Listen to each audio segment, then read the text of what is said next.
नमस्कार दोस्तों। इस वीडियो में हम कक्षा 7 की विषय सामाजिक विज्ञान की किताब सामाजिक एवं राजनीतिक जीवन का अध्ययन से पढ़ने जा रहे हैं। इस अध्याय का शीर्षक है संचार माध्यमों को समझना। हमारे इस दुनिया में कौन कौन सी संचार माध्यम है, हम उसको समझेंगे।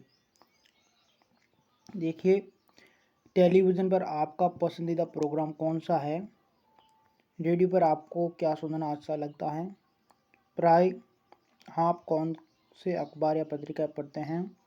क्या आप इंटरनेट पर सर्फिंग करते हैं? आपको उसमें सबसे उपयोगी क्या लगता है? क्या आप उस एक शब्द को जानते हैं जो प्राय सामूहिक रूप से रेडियो, टीवी, अखबार, इंटरनेट और संचार के अन्य साधनों के लिए प्रयोग में लाया जाता है? ये शब्द है मीडिया। इस पाठ में आप मीडिया यानी संचार माध्यम के बारे में विस्तार से पढ़ेंगे। आप जानेंगे कि ये कैसे काम करता है और कैसे हमारे प्रतिदिन के जीवन को प्रभावित करता है। क्या आप किसी एक ऐसी चीज़ को याद कर सकते हैं जो आपने इस सप्ताह संचार माध्यम से सीखी हो? स्थानीय मेले की दुकान से लेकर टीवी के कार्यक्रम तक जो आप देखते हैं, इन सबको संचार माध्यम यानी मीडिया कहा जा सकता है। मीडिया अंग्रेजी के मीडियम शब्द का बहुवचन है और इसका तात्पर्य उन विभिन्न तरीकों से है जिनके द्वारा हम समाज में विचारों का आदान प्रदान करते हैं। मीडियम का अर्थ है माध्यम, क्योंकि मीडिया का संदर्भ संचार माध्यम से, इसलिए हर चीज़ जैसे फ़ोन पर बात करने से लेकर टीवी पर शाम के समाचार सुनने तक को मीडिया कहा जा सकता है। टीवी, रेडियो और अखबार संचार माध्यमों के ऐसे रूप हैं जिनकी पहुंच लाखों लोगों तक है, देश और विदेश के जन समूह तक है, इसलिए इन्हें जन संचार माध्यम या मास मीडिया कहते हैं। संचार माध्यम और तकनीक। आपके लिए संभवतः संचार माध्यमों के बिना अपने जीवन की कल्पना करना भी कठिन होगा, लेकिन केवल टीवी और इंटरनेट के विस्तृत उपयोग हाल ही में शुरू हुए हैं। इन्हें प्रचलन में आए अभी 20 वर्ष भी नहीं हुए हैं। जन संचार माध्यमों के लिए प्रयोग में आने वाली प्रौद्योगिकी निरंतर बदलती रहती है। अखबार, टेलीविज़न और रेडियो लाखों लोगों तक पहुँच सकते हैं, क्योंकि इनमें एक विशेष प्रकार की तकनीक का उपयोग किया जाता है। हम अखबार और पत्रिकाओं की छपे हुए माध्यम के रूप में और टीवी तथा रेडियो के इलेक्ट्रॉनिक माध्यम के रूप में भी चर्चा करते हैं। आपके विचार में समाचार पत्रों को छपे हुए माध्यम क्यों कहा जाता है? आगे पढ़ने पर आपको पता चलेगा कि ये नाम संचार माध्यमों द्वारा प्रयोग में लाई जा रही तकनीक से संबंधित है। नीचे दिए गए चित्र से आपको पता चलेगा कि पिछले सालों में जन संचार माध्यम के इस्तेमाल में लाई जा रही तकनीक किस प्रकार बदलती हैं और आज भी बदलनी जा रही हैं। तकनीक तथा मशीनों को बदलकर अत्याधुनिक बनाने से संचार माध्यमों को अधिक लोगों तक पहुंचने में मदद मिलती है। इससे ध्वनि और चित्रों की गुणवत्ता में सुधार आता है, लेकिन तकनीक इससे भी अधिक कुछ करती हैं। यह हमारे जीवन के बारे में सोचने के ढंग में परिवर्तन लाती हैं। उदाहरण के लिए, आज हमारे लिए टेलीविज़न के बिना जीवन की कल्पना करना कठिन है। टेलीविज़न के कारण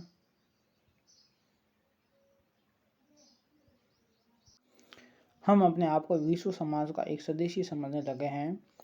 टेलीविज़न में प्रदर्शित चित्र सैटेलाइट और केबल की विस्तृत जाल के माध्यम से अत्यंत सुदूर क्षेत्र तक पहुंचाए जाते हैं। इसके कारण हम संसार के अन्य भागों के समाचार और मनोरंजक कार्यक्रम देख पाते हैं। आप टीवी पर जो कार्टून देखते हैं वे अधिकांश जापान या संयुक्त राज्य अमेरिका के होते हैं। अब हम चेन्नई या जम्मू में बैठकर अमेरिका में फ्लोरिडा के समुद्री तूफान की छवियों को देख सकते हैं। टेलीविज़न ने दुनिया को बहुत पास ला दिया है। संचार माध्यम और धन। जनसंचार द्वारा उपयोग में लाई जाने वाली विभिन्न तकनीकें अत्यंत खर्चीली हैं। जरा टीवी स्टूडियो के बारे में सोचिए, जहाँ पर समाचार वाचक बैठता है। इसमें लाइटें, कैमरे, ध्वनि रिकॉर्ड करने के यंत्र, संप्रेषण के लिए सैटेलाइट आदि है। इन सभी का मूल्य बहुत अधिक है। समाचार के स्टूडियो में केवल समाचार वाचक को ही वेतन नहीं दिया जाता, बल्कि और बहुत सारे लोग हैं जो प्रसारण में सहायक होते हैं। इसमें वे लोग सम्मिलित हैं जो कैमरे व प्रकाश की व्यवस्था करते हैं। जैसा कि आपने अभी पढ़ा, जनसंचार माध्यम निरंतर बदलते रहते हैं, इसलिए नवीनतम तकनीक जुटाने पर भी बहुत धन व्यय होता है। इन खर्चों के कारण जनसंचार माध्यमों को अपना काम करने के लिए बहुत अधिक धन की आवश्यकता होती है। परिणाम, अधिकांश टीवी चैनल और समाचार पत्र किसी बड़े व्यापारिक प्रतिष्ठान का भाग होते हैं। जनसंचार माध्यम लगातार धन कमाने के विभिन्न तरीकों के बारे में सोचते रहते हैं। एक तरीका जिसके द्वारा जनसंचार माध्यम धन अर्जित करते हैं विभिन्न वस्तुओं के विज्ञापन कहाँ हैं, जैसे कारें, चॉकलेट, कपड़े, मोबाइल फ़ोन आदि। आपने ध्यान दिया होगा कि अपने पीजी टेलीविज़न कार्यक्रम को देखते हुए आपको ऐसे अनेक विज्ञापन देखने पड़ते हैं। टेलीविज़न पर क्रिकेट का मैच देखते हुए भी हर ओवर के बाद बार बार वही विज्ञापन दिखाए जाते हैं। इस तरह प्राय बार बार आप उन्हीं छवियों को देखते हैं, जैसा कि आप आगे के अध्याय में पढ़ेंगे। विज्ञापनों के बार बार आवृत्ति इस आशा से की जाती है कि आप बाहर जाकर विज्ञापित वस्तु खरीदेंगे। संचार माध्यम और लोकतंत्र। लोकतंत्र में देश और संसार के बारे में समाचार देने और उनमें होने वाली घटनाओं पर चर्चा करने में संचार माध्यमों की भूमिका अत्यंत महत्वपूर्ण है। उदाहरण के लिए संचार माध्यमों से नागरिक जान सकते हैं कि सरकार किस प्रकार काम कर रही है। यदि लोग चाहे तो इन समाचारों के आधार पर कार्रवाई भी कर सकते हैं। ऐसा वे संबंधित मंत्री को पत्र लिखकर, सार्वजनिक विरोध आयोजित करके, हस्ताक्षर अभियान आदि चलाकर सरकार से पुनः उसके कार्यक्रम पर विचार करने का आग्रह करके कर सकते हैं। जानकारी देने के संबंध में संचार माध्यम की महत्वपूर्ण भूमिका को देखते हुए यह आवश्यक है कि जानकारी संतुलित होनी चाहिए। आइए अगले पृष्ठ पर दिए गए एक ही समाचार के दो भिन्न रूपों को पढ़कर समझें कि संतुलित संचार माध्यम का क्या तात्पर्य है। वास्तविकता तो यह है कि यदि आप इनमें से केवल एक समाचार पत्र पढ़ेंगे तो विषय का एक ही पक्ष जान पाएंगे। यदि आपने न्यूज़ ऑफ इंडिया पढ़ा होता तो आपको विरोधियों की बातें व्यर्थ उत्पात लगती। उनका यातायात व्यवस्था में बाधा उत्पन्न करना और अपने कारखानों से शहर में प्रदूषण फैलाते रहना आपके मन में उनकी पूरी छवि अंकित करता। दूसरी ओर यदि आपने इंडिया डेली पढ़ा होता तो आप जानते कि कारखाने बंद होने पर बहुत से लोग अपनी रोजी रोटी खो देंगे, क्योंकि पुनर्स्थापन के पर्याप्त अपर्याप्त हैं। इन दोनों में से एक भी विवरण संतुलित नहीं है।